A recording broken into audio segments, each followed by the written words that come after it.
Buenas tardes. Hoy, domingo 2 de febrero del año 2024, vamos a iniciar nuestra clase de escuela dominical con el tema, como se ve ahí, la actitud en la oración de la adoración.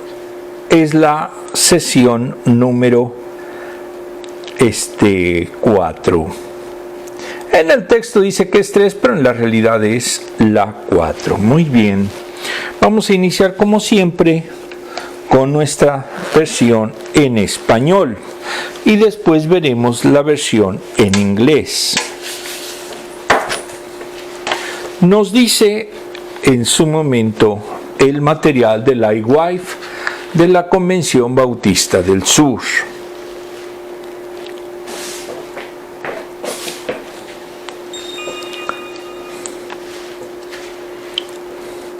Nos dice la idea central: debemos acercarnos a Dios con un corazón, vamos a ver si está funcionando, sí, con un corazón centrado únicamente en Él. Aplicación para la vida. Dios tiene que ser el centro de nuestra vida y el único al que demos nuestra total adoración. Nos vemos como bombardeados por las ocupaciones que requieren nuestro tiempo y demandan nuestros pensamientos y energía. Es cierto que debemos prestar atención a las cosas importantes, como nuestras responsabilidades familiares y laborales.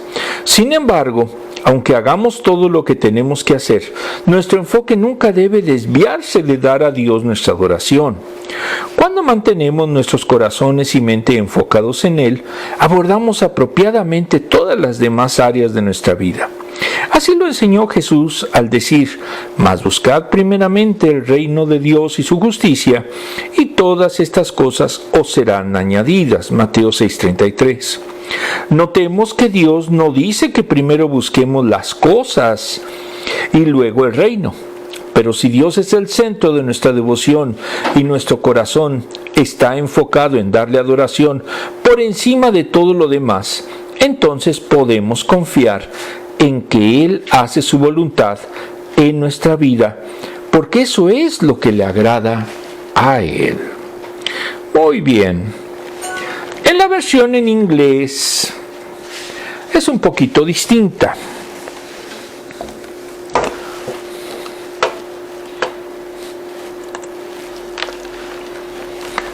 ¿Puedes decirle a un pájaro que simplemente haga piar, piar, piar? Esta cita proviene de nada menos que Barney Fife, el querido ayudante de cámara de la clásica serie de comedia The Andy Griffith Show. Todo el mundo sabía dos cosas sobre este personaje interpretado tan brillantemente por Don Knotts: que a Barney le encantaba cantar, y en palabras de su novia, Thelma Lou, no sabía cantar ni una sola palabra.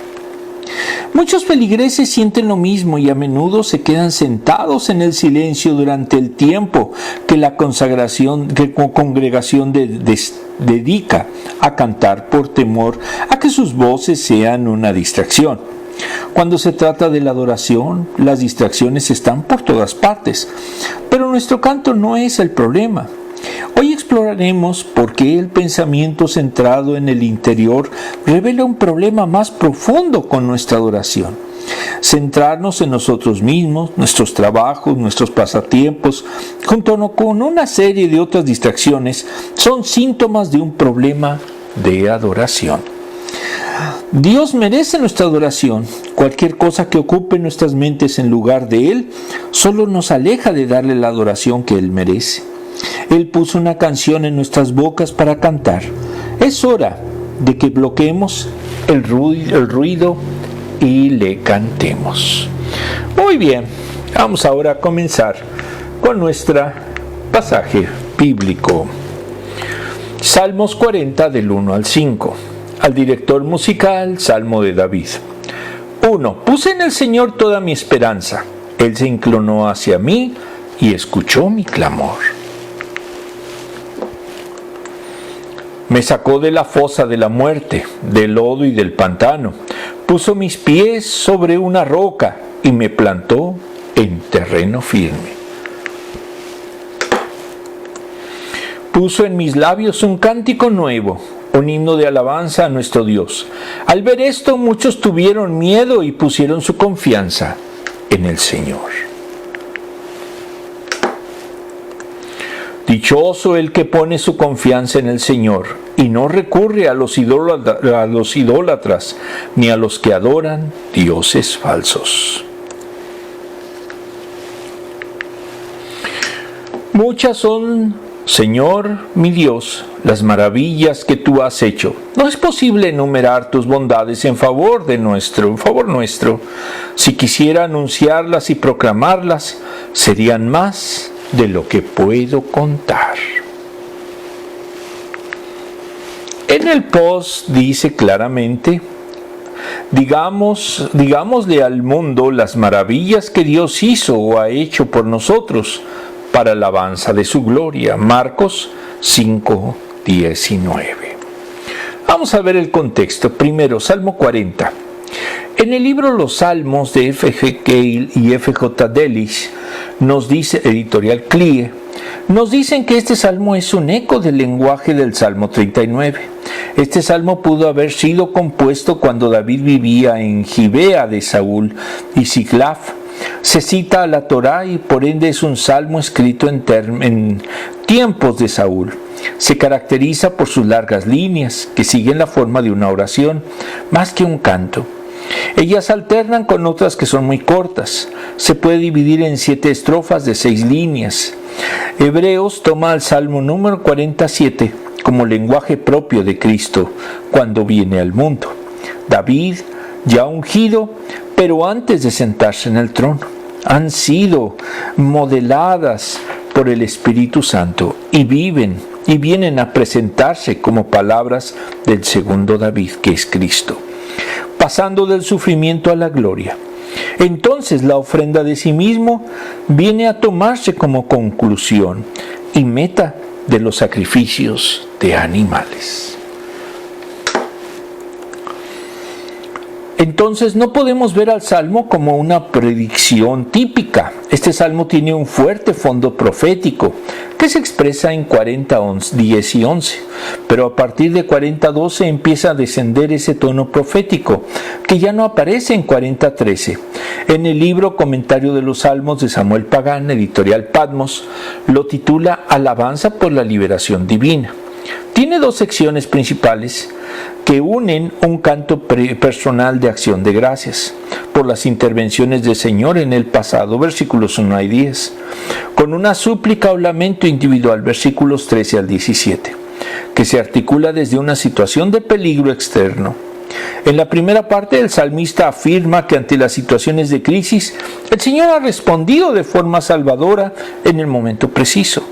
Y con ese antecedente va a la presencia divina a suplicar una nueva manifestación redentora. Este salmo se ha entendido como la unión de 2 poemas independientes. En cada sección se manifiestan diferentes estilos y formas literarias, por ejemplo, acción de gracias, versículos 1 a 10, súplica individual, versículos 13 al 17. Estos últimos versículos constituyen una reiteración del Salmo 70.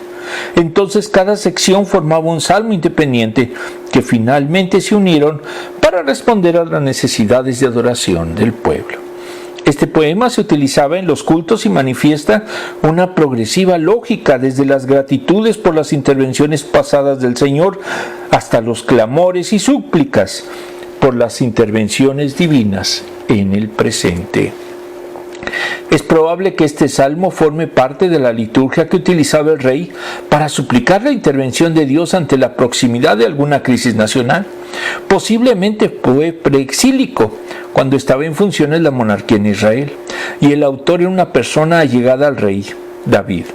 El Salmo 70 fue la revisión posexílica del Salmo 40 del 13 al 17 y pudo ser el intento de rescatar un antiguo salmo de la monarquía para su uso posterior, en donde el rey ya había desaparecido.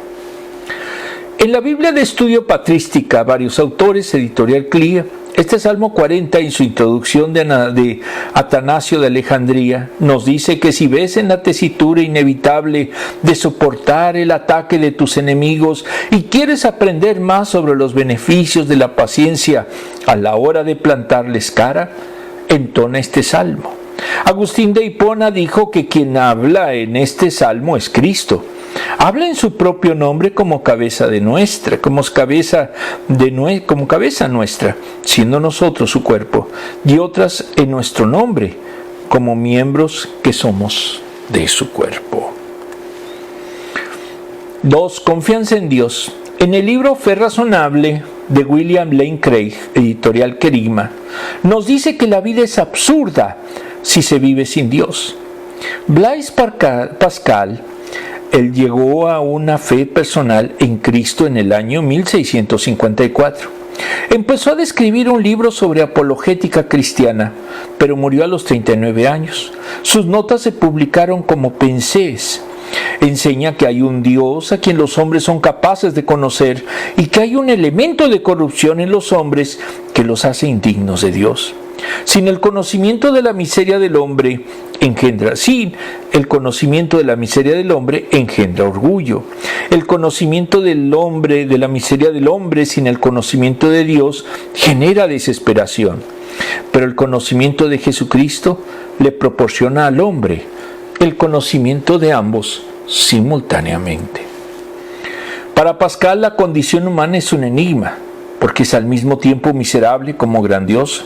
Su miseria es por su incertidumbre e insignificancia, su incertidumbre por las conclusiones a las que llega por la razón y los sentidos. Aparte de los principios intuitivos, nada parece proporcionar una evidencia decisiva de si Dios existe o no.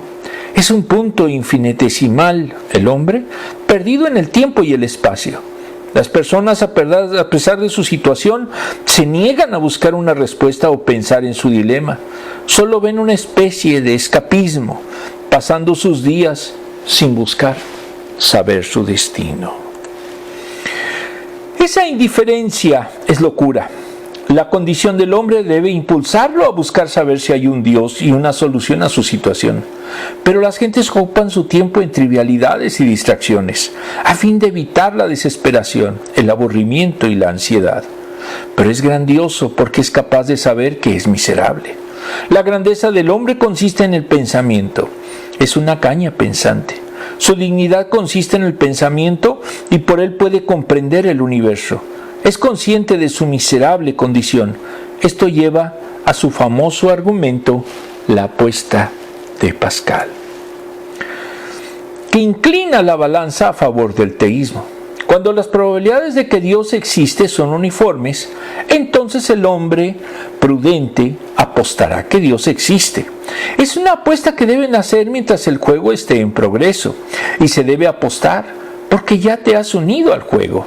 Pascal argumentó que las probabilidades de que exista o no son equitativas.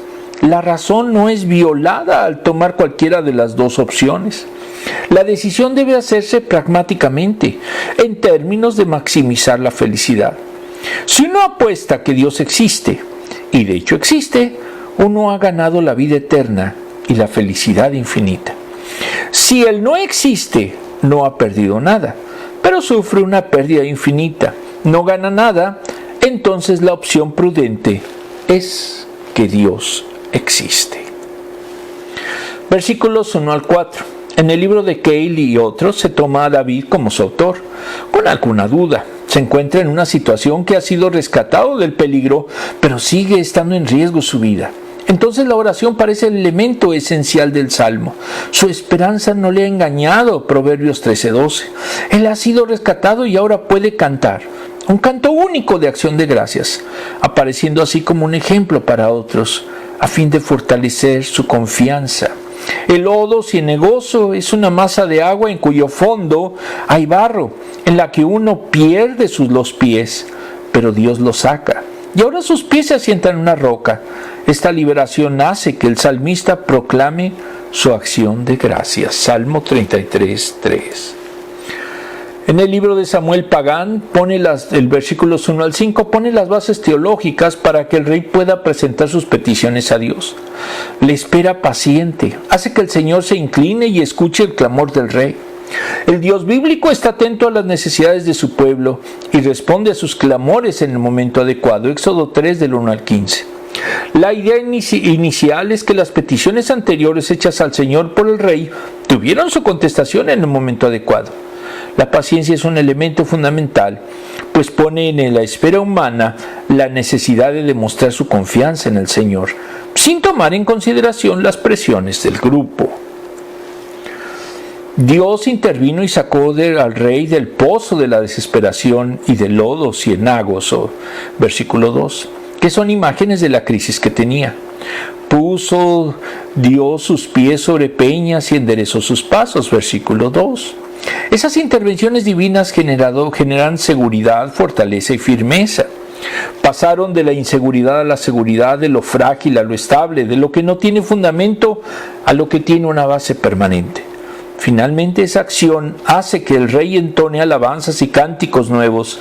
Es una imagen de júbilo, contentamiento y felicidad para que la gente reconozca su poder y autoridad. Versículo 3. Se hace una gran bienaventuranza. Será dichosa la gente que confía en el Señor y no se deja impresionar ni engañar por las personas soberbias, ni se desorienta por las palabras y actitudes mentirosas. Son felices quienes no permiten que las actitudes arrogantes y hostiles les desconcierten ni atribulen. Viven alegres quienes no se desvían en la vida en pos de la mentira, versículo 4, que en la Biblia alude a dioses falsos de los pueblos paganos, Salmos 24:4, en contraposición a las prepotencias y falsedades humanas. El Señor aumenta de forma extraordinaria sus maravillas y pensamientos positivos hacia el pueblo. No es posible enumerar esas bendiciones divinas. Versículo 5. Desglose. Debemos tener un corazón que adora a Dios por encima de la adversidad.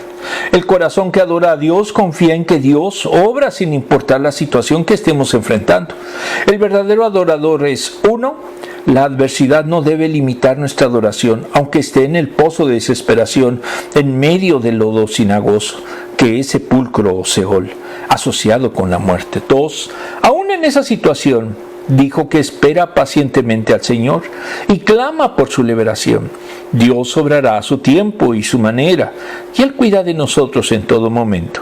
Esto hace una diferencia de cómo enfrentamos la adversidad y somos liberados de esta. Adorar a Dios produce gozo en nosotros. Adorar es un encuentro con Dios que nos da aliento y gozo sobrenatural para levantarnos del vacío más profundo y doloroso. Dios le respondió al salmista en medio de su dolor, inclinándose a él y escuchando su clamor. Salmos 41. Dios lo liberó de su aflicción, sacándolo de ese pozo y afirmando sus pies sobre roca. Le puso un canto nuevo, que es alabanza al Señor. El gozo que Dios pone en nuestro corazón viene como resultado de su continua presencia en nosotros. A medida que lo buscamos, Él cambia nuestra tristeza por gozo. Isaías 61:3, lo cual inspira a otros para que también lo adoren. El salmista reconoce todas las maravillas que ha hecho Dios. El corazón que adora sabe apreciar el amor de Dios y todas sus bendiciones y expresiones de su amor. Vamos a ver ahora las preguntas.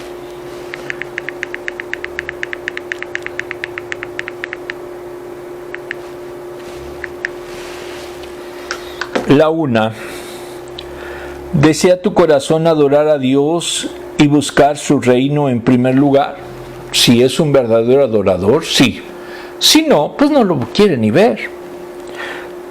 ¿Qué melodía tarareas o cantas durante todo el día? En lo personal me gusta mucho la de A mi manera, de Polanca. Y en el mundo cristiano me gusta Cuán grande es Él, que es también un himno precisamente en donde se reconoce la grandeza de Dios. 2. ¿Te es sencillo adorar a Dios cuando estás rodeado de gran adversidad? Es difícil, pero sí me gusta y sí lo adoro porque recordemos que Él oye en su momento la oración y entonces si lo adoramos y además oramos, podemos recibir una respuesta. ¿Cómo podemos cultivar un corazón que adora? Un corazón que adora necesita tener antes que nada adoración. Estar en una iglesia, tener un encuentro continuo con Dios, para que entonces nuestro corazón clame y nuestro corazón adore a Dios. Muy bien, vamos a ver ahora el siguiente texto. Salmos 40 del 6 al 8. A ti no te complacen sacrificios ni ofrendas, pero me has hecho obediente, literal me has perforado los oídos. Tú no has pedido holocaustos ni sacrificios por el pecado. 7. Por eso me dije, aquí me tienes, como el libro dice de mí. Me agrada, Dios mío, hacer tu voluntad. Tu ley la llevo dentro de mí. El post dice, el hacer tu voluntad, Dios mío, me ha agradado y tu ley está en medio de mi corazón. Salmos 48. Muy bien, contexto, sacrificio. En el Diccionario Bíblico Ilustrado de Alfonso Ropero Versosa, editorial CLIE, nos dice que el sacrificio es una ofrenda o inmolación a la divinidad, con fines expiatorios o propiciatorios. El sacrificio pertenece a la religión por naturaleza propia, es consustancial a la misma. En todas se han practicado sacrificios rituales y los han ofrecido mediante personas consagradas a tal fin. El primer sacrificio mencionado en la Biblia fue el de Abel, aunque se habla de sacrificio implícito cuando Adán y Eva fueron vestidos con pieles de animales, después de su pecado, Génesis 4:4, 3:21.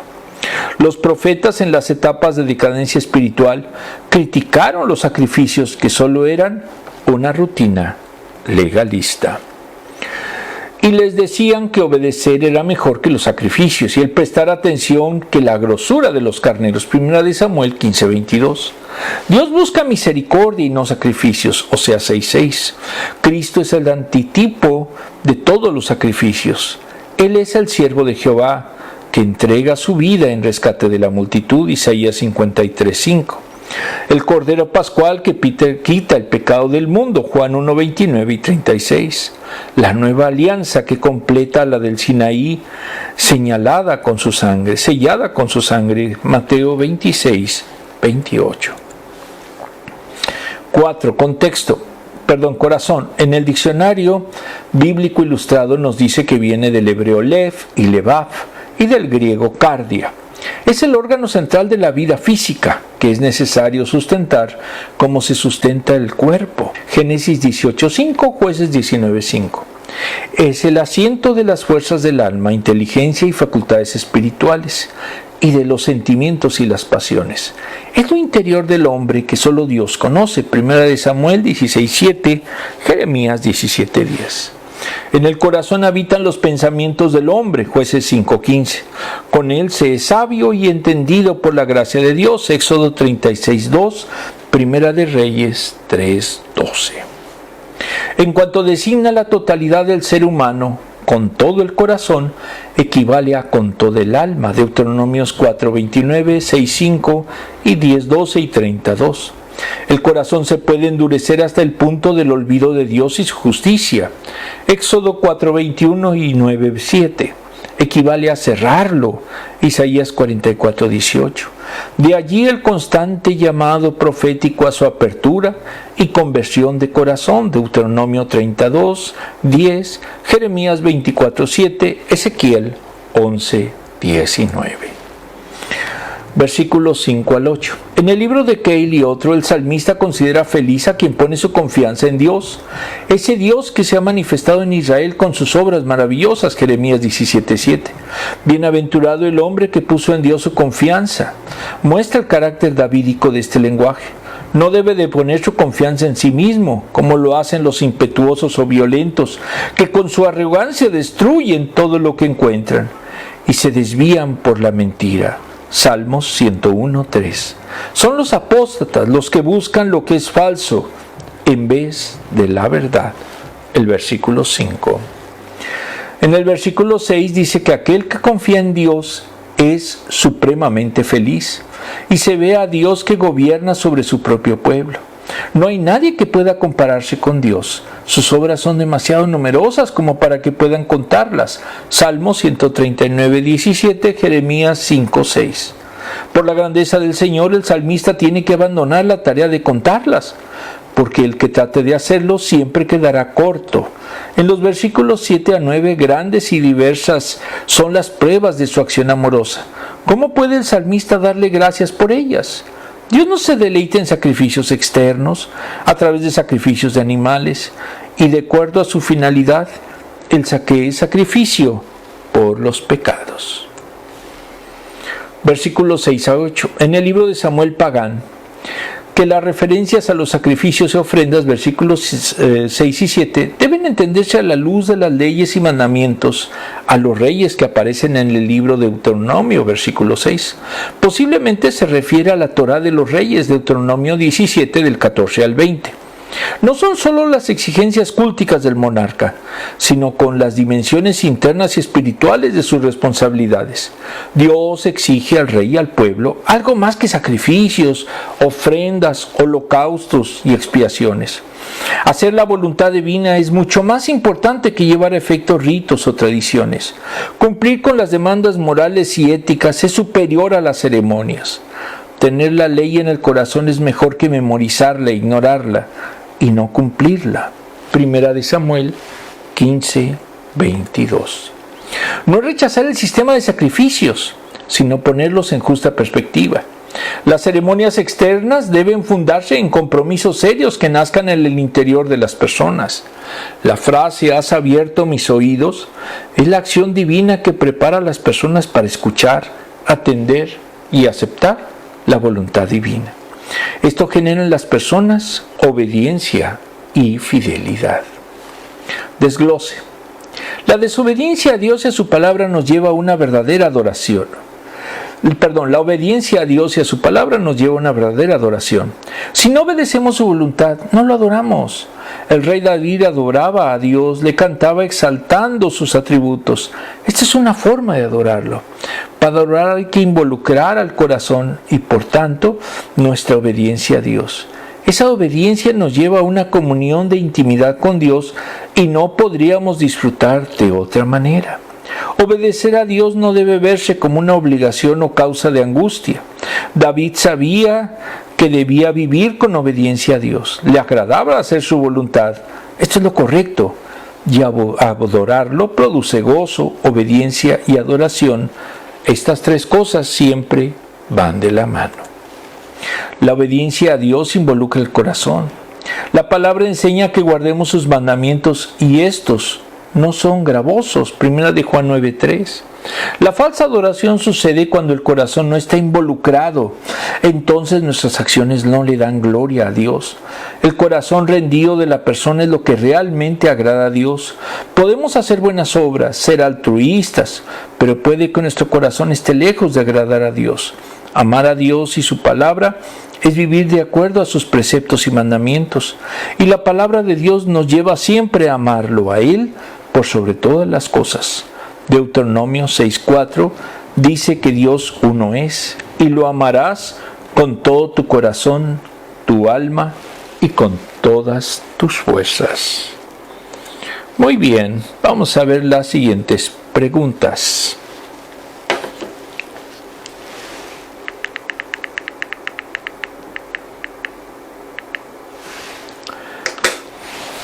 Tercera, ¿has experimentado gozo al obedecer a Dios aunque no fuera sencillo? Sí.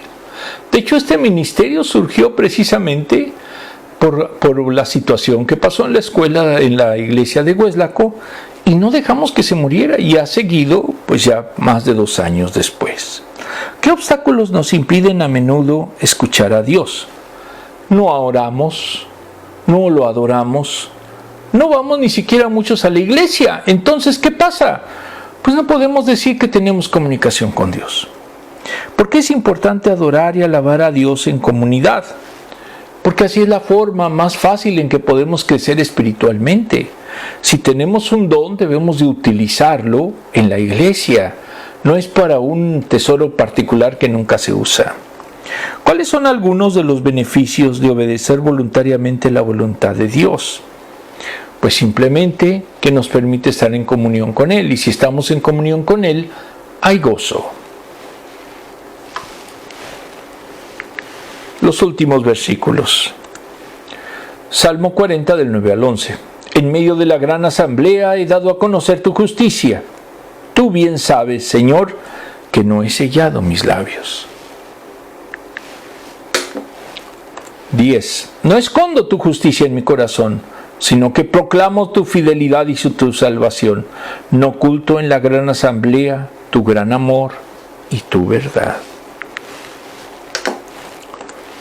No me niegues, Señor, tu misericordia, que siempre me protejan tu amor y tu verdad. Muy bien. En el post dice, no me niegues, Señor, tu misericordia, que siempre me protejan tu amor y tu verdad. Salmo 40, 11. Versículos 9 al 11. En el libro de Samuel Pagán, la incorporación de la ley divina en el corazón produce la afirmación de la justicia.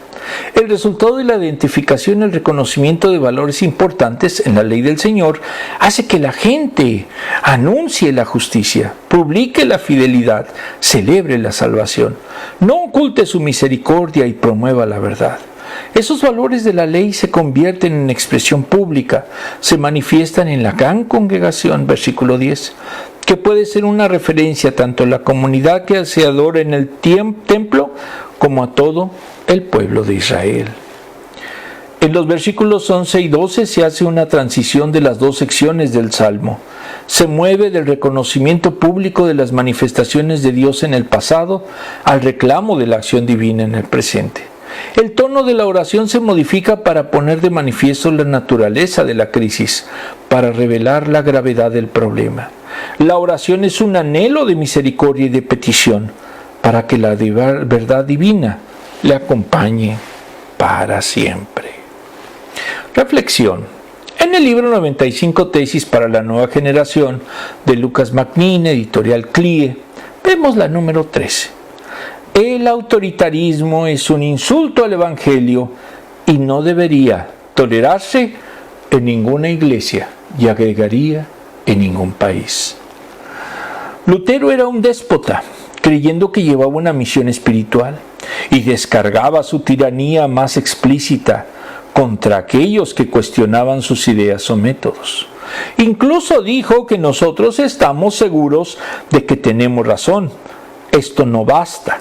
En el coloquio de Hamburgo, en donde se intentó lograr un consenso entre los diferentes puntos de vista de varios reformadores, y pese a que Zwinglio buscó la armonía, Lutero se opuso a cualquier gesto de amistad, se lavó las manos en señal de desprecio y encomendó a sus adversarios al juicio de Dios.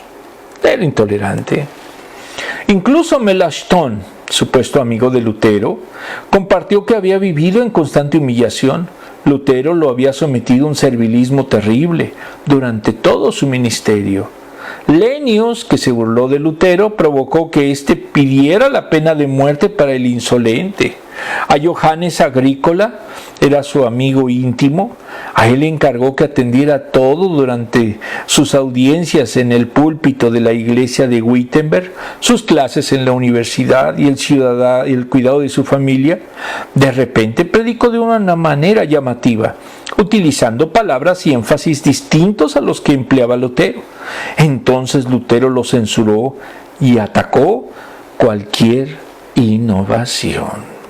Yo conozco a muchos que así son. Bajo su omnipotente sombra nadie podía florecer, solo debían aprender del maestro. Agachando la cabeza, demandaba obediencia plena, terminó rodeado de sumisos. El que luchó por la libertad de conciencia y en contra de la tiranía espiritual, formaba una iglesia más intolerante que la que criticaba. Al morir, la iglesia se dividió: por un lado, los neos y luteraner, luteranos auténticos, y del otro, los Philippsten, que seguían la línea moderada de Felipe Melanchthon. Actualmente el abuso espiritual, la manipulación, el despotismo y la intransigencia se ven en muchas iglesias. Los líderes dicen que reciben un llamado de Dios, que tienen una línea directa con el Señor y son ungidos de Dios. Los convierten en pequeños dictadores, en papastores. Muchos toleran ofensas para servir a Dios, para ser tenidos en cuenta, no ser desplazados o mantenerse cerca del centro del poder. Si no sucede así, se convierte en una amenaza. Cualquier colaborador que comience a sobresalir y a llamar demasiado la atención será visto como un peligro en potencia que la institución buscará neutralizar. El autoritarismo incluye intimidación y abuso psicológico. Conocí a un pastor que está en una iglesia de Far que literalmente dijo que no podía participar en una escuela dominical porque simplemente era su iglesia y entonces yo no podía intervenir. Por eso no volví a ir a esa iglesia. Un control obsesivo de lo que las demás personas piensan, dicen o antes.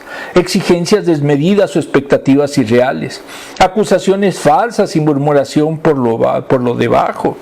Incluso aislar a las personas de sus vocaciones, sus familias y sus amistades. Y esas consecuencias acompañan a los creyentes por mucho tiempo. Ninguna iglesia debería permitir un liderazgo narcisista y autoritario. Es contrario al ejemplo de Jesús y a la dignidad de las personas. Todos los creyentes debemos proteger el cuerpo de Cristo de cualquier amenaza que ponga en riesgo su integridad o misión, incluso si está amenazada desde la cima de la pirámide.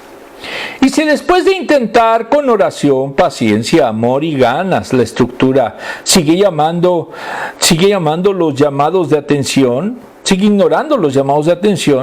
entonces no debemos sentirnos culpables. Si cualquier casa o ciudad se niega a darle la bienvenida o a escuchar su mensaje, sacúdanse el polvo de los pies al salir. Mateo 10:14. Si la única posibilidad para permanecer es anular nuestra vocación o dignidad, tomar distancia es la opción más cristiana. Desglose. La adoración en comunidad. Adorar puede ser individual o colectivo. En el Salmo 40 el salmista declara que él adora a Dios anunciando su justicia en medio de una gran congregación y manifiesta la misericordia y verdad del Señor en una gran asamblea. Dios nos formó para formar parte de una familia espiritual que es su iglesia, para que juntos lo adoremos. Le agrada que proclamemos sus virtudes y atributos. Y en medio de la comunidad de fe, alcemos nuestra voz y exaltemos su nombre. Salmos 34:3. David dijo que con sus labios expresa su alabanza, publicando la fidelidad de Dios y su salvación. No debemos tener pena de bendecir su nombre en público. Alabar genera seguridad e inspira a otros creyentes a adorar a Dios de la misma manera. La adoración nos bendice. El salmista en este salmo bendice a Dios con sus palabras y su obediencia. A medida que adora, Dios cambia su estado gradualmente. Él se siente como si estuviera en un pozo de lodo, pero al esperar en Dios, al adorarlo, obedecerlo y publicar su fidelidad y salvación, es grandemente bendecido. La alabanza le pertenece a Dios y Él nos comparte su gloria.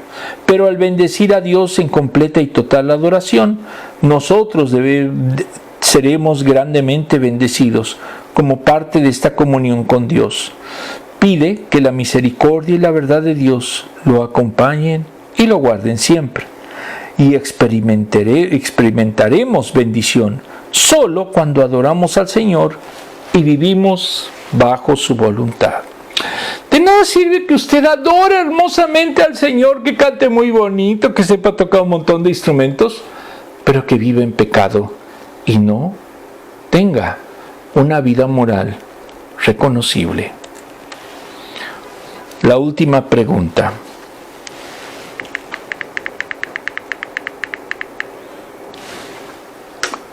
¿Cómo Dios te ha bendecido luego de adorarlo y obedecerlo? Bueno, pues en lo personal estoy aquí, es mi esposa y yo, entonces eso es una gran bendición, porque ahorita como está cerrado y está en su momento aislado este país, pues es un verdadero milagro que estemos aquí. ¿Cómo es para usted adorar sin vergüenza? No me da pena decir que soy cristiano, porque eso en su momento es lo que hace que sea una parte importante de mí. Y si yo no niego a mi Dios, pues tampoco mi Dios me ha de negar. Vamos a poner el último texto. ¿Todos? Salmos 40:13. Por favor, Señor, ven a librarme. Ven pronto, Señor, en mi auxilio. Salmos 40:13. Muy bien, vamos a terminar nuestra exposición con una pequeña oración. Amantísimo Padre, la actitud mejor que podemos hacer para verdaderamente adorarte es obedecer tu voluntad. Tú no quieres sacrificios de animales, por eso los proscribiste, porque en Jesucristo hiciste el único sacrificio vivo que nos dio salvación. Y tú, Señor, quieres que obedezcamos tu voluntad, pero tu voluntad es de amor, no de odio. Tu voluntad es de raciocinio, no de irracionalidad. Tu voluntad es de amor, no de odio o discriminación. Todo esto, Señor, te lo pedimos en el sagrado nombre de nuestro Señor Jesucristo. Amén. Nos vemos el próximo domingo.